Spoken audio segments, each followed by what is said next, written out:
Lullaby for the Reign of Sweet Parasites by Sharon Porter, Chapter 1.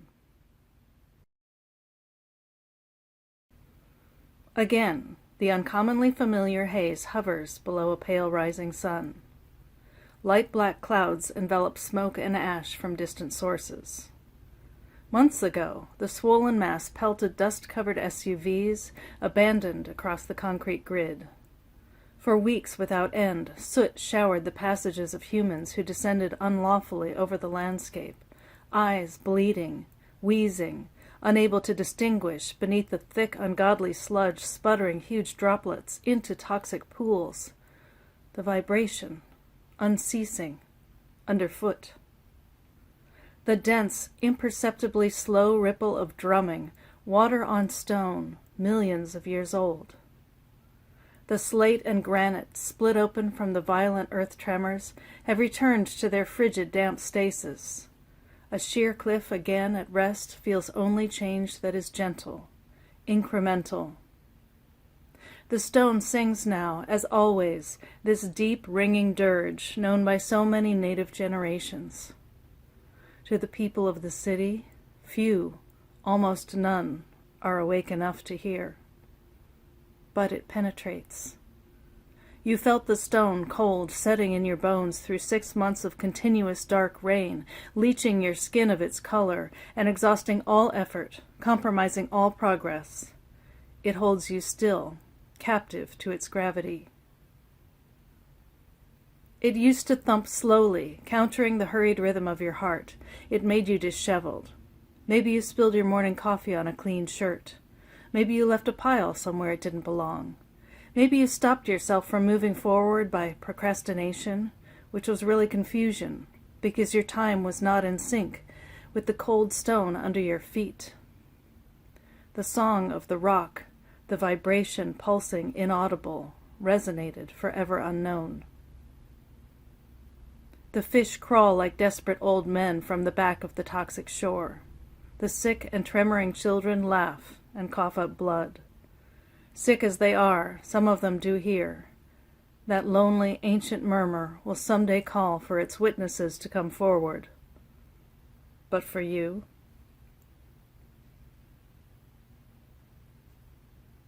Chapter 2. You're waking up alive another day. Another cycle of light without source, clouds without rain. That infamous rain you thought you'd never miss. You used to prance across tidy streets in your sleek black boots, the rain dancing with you, down around you gently. Even as it came down harder, you were confident of so many doors opening into heated rooms, where walls and roofs were set firmly together at sensible angles. You arrived safe, never soaking. Soaking was a novelty, a game of childhood or a love scene from a movie. It was a little rebellion, a little devil-may-care. You would have laughed with your mates at your destination, how you let yourself get wet and how you ruined your finely washed hair. But for a moment, you had felt alive in the elements. You remember the benign risks you took just to feel alive while your dry socks waited for you at home. You had all the soft and warm things to comfort you, the hot water flowing from a limitless source you never once considered. You were safe, like a baby, always cared for, back then. You sorted your memories diligently, lined them up in digital albums, blowing sweet kisses to people who loved you, who, let's be honest, you had already written off a million different ways before the day the world blew up. You know what? It's okay. It's a common mistake of Armageddon to cry for people you never really knew. You're waking up alive another day. Who are you now? What is this crusty, chapped, and dehydrated cold life you live? Is it agony? Are you suffering daily? It's not what it used to be. Yeah, no shit. Okay, but fuck it, it never was. It was what you thought it was, which was good because you thought it was good and because you had dry socks at home and could buy a hot caffeinated drink at any time of the day or night. Now you're a little fucking hungry and a lot fucking angry because while you were trotting along in your merry little black shoes, voracious corporations who were legally people but consumed like stinking, huge, flatulent jolly green giants were yelling, "What's that over there?" and stealing your stash while you looked the other way. So yeah, you're a little hungry, a little cold, a little lonely, a little having to squat in a fucking townhouse in the suburbs whose copper pipes were stolen when the cul-de-sac's abandonment hit critical mass. And the people you share it with are not the people you love the most, not who you wanted to spend your dying days with.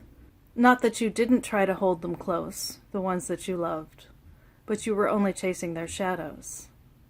And there were the deaths, here and there. Not all at once, but coming pretty often for a while. You tried to treat them as individual events, just like you shrugged off global warming as a, well, that's interesting, and, things are really getting weird around here. And then, what the fuck was that? That was really fucked up, and actually we lost some people in that one. Oh, him? Really? You knew him. And all of a sudden, it's been how long since you had that last warm, caffeinated drink? Damn, that would be good right about now. You start to crave things you would have never in a million years thought you'd miss, like cigarettes and Circus Peanuts candy. That texture. Did you ever have a fresh one? Almost soft, like a marshmallow. Most of them were hard, almost crusty, gritty on the inside. You imagine how they would have coated your intestines, preserving their immortal chemistry along the walls of your colon. God, you need those circus peanuts now. You need that festive peachy pastel orange, just to hold in your hand and feel the gentle curvature, so soft. You would raise it up to your eyes, so bright, so close it could drown out the darkness that surrounds you. It could fill you with the joy of unsullied newness that you once felt in Walmart as you ran away from your mother towards the delicious, inviting everything that was in front of you. If only you had a circus peanut, or a mother, or a Walmart that wasn't looted, windows broken and crawling with rats and snipers. And the cigarette, don't even start. Anything that would alter your state just for the hell of it. You've thought of going into the woods, searching for strange mushrooms to either kill you or fuck you up.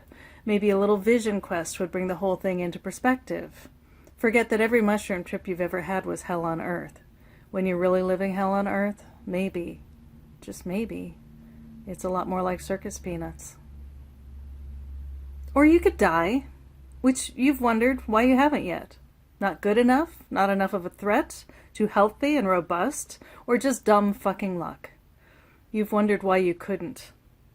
You'll still cower in the corner of the walk-in closet in the master bedroom of your spider-infested row house and watch one after another sickly green sunset through the shattered window above the toilet, then run out into the unknown remains of your city.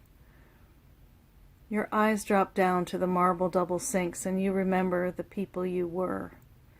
You celebrated your personal freedom by choosing your own water temperature in your very own sink, and lingering too long in the walk-in closet, deliberating over how to adorn yourself in bright cotton, polyester prints, silk scarves, or black leather.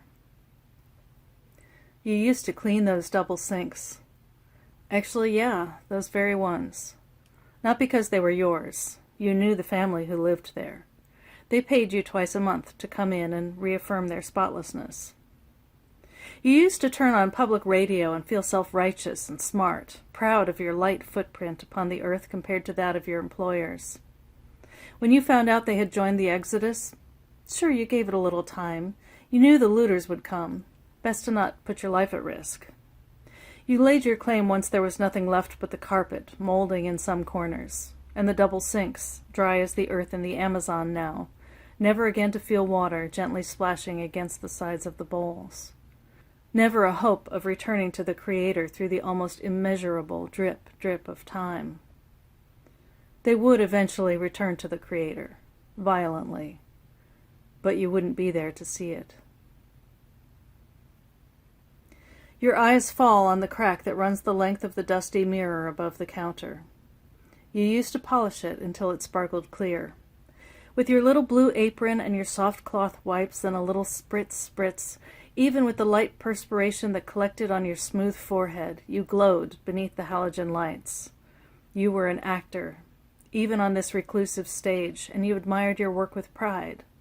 You scrubbed the toilet so clean it never bothered you that you felt your stomach rumble and were thinking about lunch, only inches away from the hole that your employer's bloated and prolific shits were sucked through every day.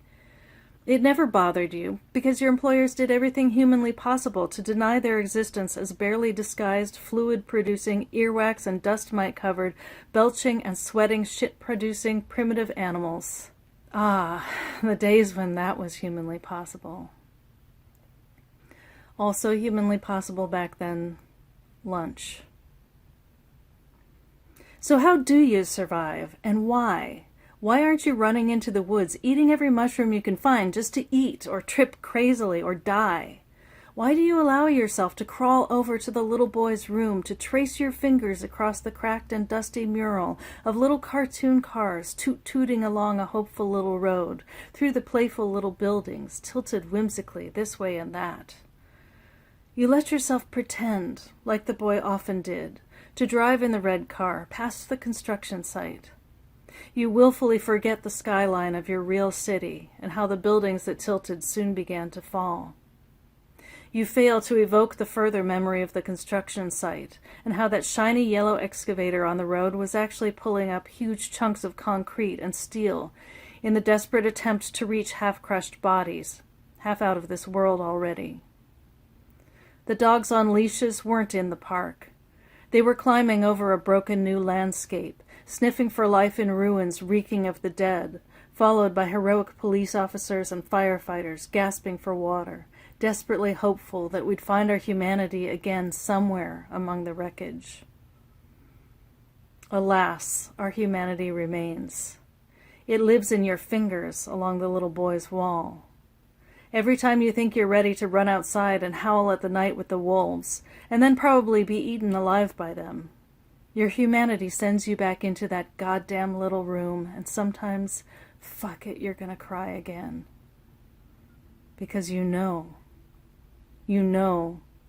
and you remember exactly how the little boy died.